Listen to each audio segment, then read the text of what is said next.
আমাদের নারীদের আসলে এটা একটা খুব আমি বলবো যে একটা ভ্রান্ত চিন্তা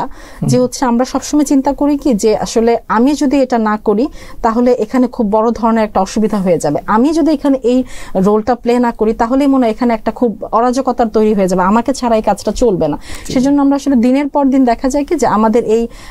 কষ্টগুলো বা শারীরিক এই যন্ত্রণাগুলোকে কিন্তু আসলে আমরা প্রকাশ করি না। যেমন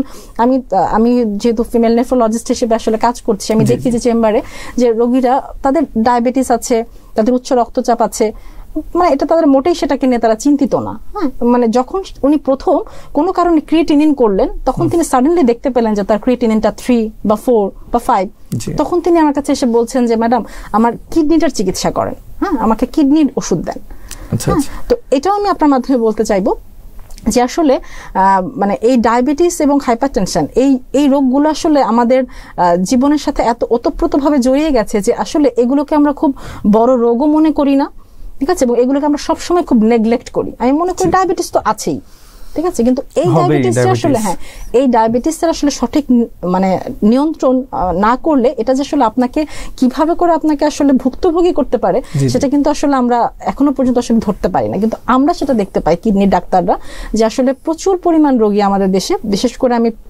নারীদের কথা বলবো যে তারা আসলে তাদের ডায়াবেটিসের কোনো ধরনের নিয়ন্ত্রণ নাই, দিনের পর দিন তিনি হয়তো বা ইনসুলিন নিচ্ছেন না, অথবা তিনি খুবই মানে